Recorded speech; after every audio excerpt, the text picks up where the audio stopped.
The point-and-click genre of games has always felt very foreign to me. I think part of the reason might be that when I was growing up, the sole purpose of my family computer was for my dad to work out his taxes and for me to download Limp Bizkit songs on Napster. There was never a strong enough pull for me to play any PC games whatsoever. PC gaming?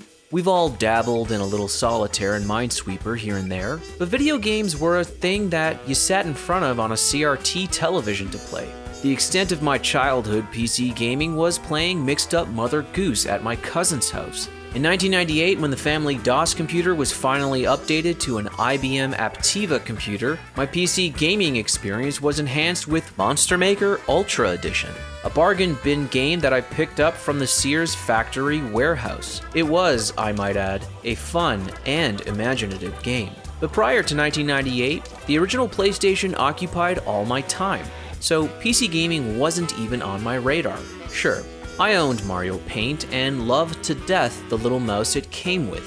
I'd even say that Mario Paint was my first introduction to the point-and-click genre on home gaming consoles. But even after that experience, I still associated the point-and-click genre of gaming with the personal computer. Of course, as time has passed, the point-and-click genre no longer feels exclusive to PC gaming. It's branched out into console gaming where they can be purchased on digital services like the PlayStation Store, Xbox Game Store, and Nintendo's eShop. In fact, we've already reviewed one such game for the Select, Burly Men at Sea, which started life out on smartphones before hitting a bunch of different digital platforms. So it's safe to say that the point-and-click genre of gaming has done a fairly good job of making that transition from the somewhat obscure world of PC gaming into the mainstream.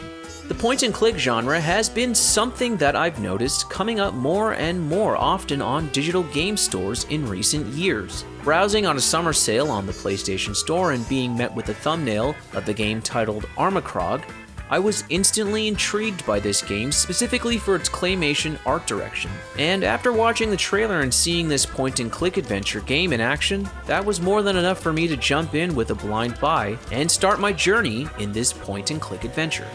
Subscribe to The Select to keep up to date with all our latest videos. This is Armikrog for the PlayStation 4. Crash landing on a planet called Spiro, a space explorer named Tommy Knot and his trustworthy dog Beak Beak scramble for safety after a large alien life form chases them down. They then find themselves locked up in a fortress, which is where we begin our journey to safety.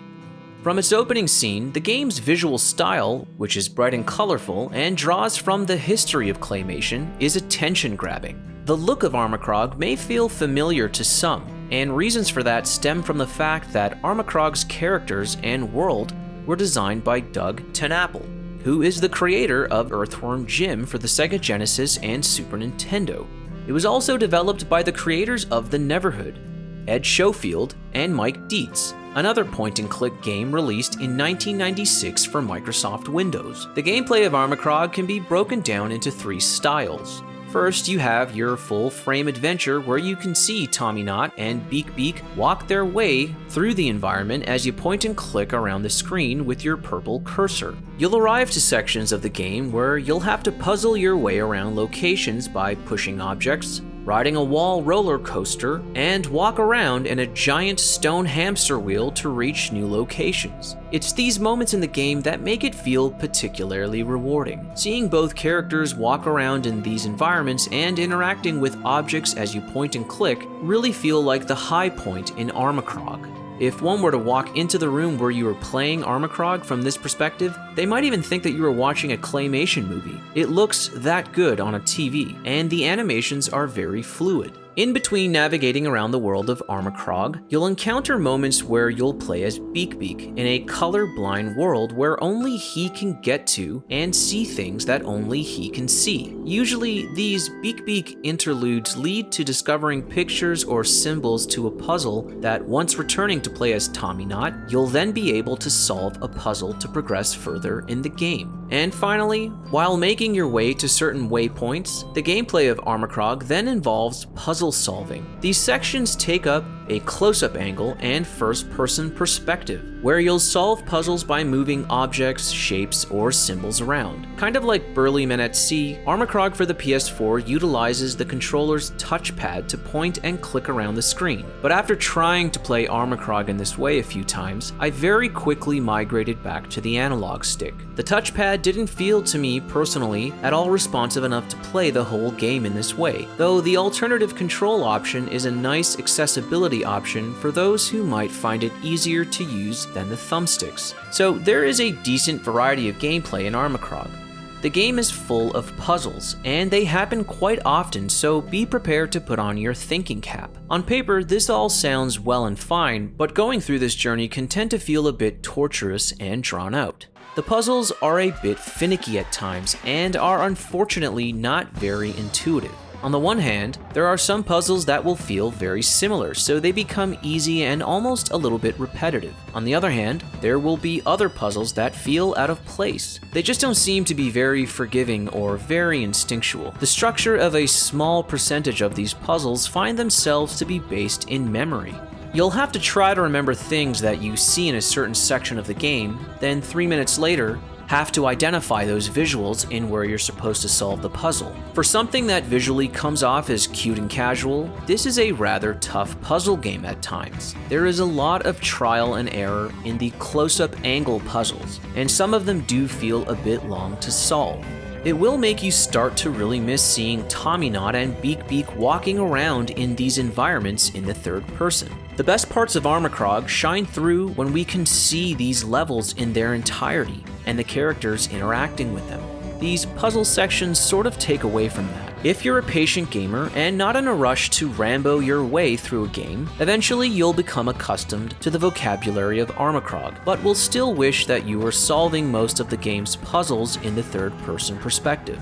Your journey through Armikrog will have a story play out in front of you through cutscenes with the characters and animated interludes that are sometimes spoken in an alien language. For the most part, the story is compelling and does, at least at the start, make you have a vested interest in finding out more of the game's story, but it isn't all perfect. In terms of voice acting for this game, there was a talented roster of individuals like comedian Michael J. Nelson, who worked on Mystery Science Theater, Rob Paulson, who voiced the characters of Raphael and Donatello in the Teenage Mutant Ninja Turtles cartoon, and John Heder from the beloved cult classic Napoleon Dynamite. That's a lot of great talent, but the game's characterizations does fall off as the game goes on. The script doesn't do much to help lift the characters in this narrative, so they come off as flat and neutral, and both characters and story lose their memorability as the game moves towards its conclusion. Combined with puzzles that get progressively more repetitive and uninteresting, it becomes a bit of a challenge to stay invested in the story.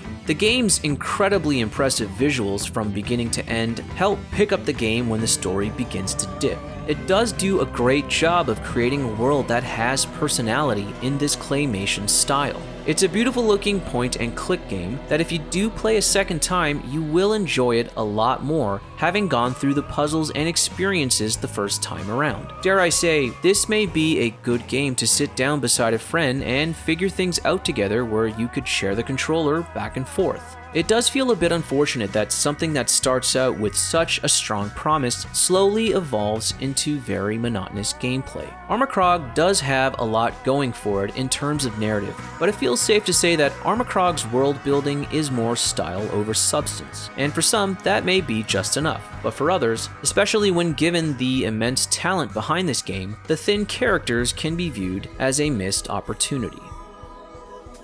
Even though Armikrog is not a perfect game, it did make me wish that there were more games out there like this. The visual experimentation and relaxed atmosphere where there is never an impending threat of death was a very welcome change from most of the things that I play. With Armikrog, you can go at your own pace. So even though the puzzles may come off as difficult or tedious, at least you can take it in your own stride. Visually, Armikrog is something to be admired and is a respectable spiritual successor to the Neverhood game. The interesting thing about Armikrog is that it was produced and made through a Kickstarter crowdfunding campaign, defying the typical landscape of the creative process and corporate structure of the video game industry.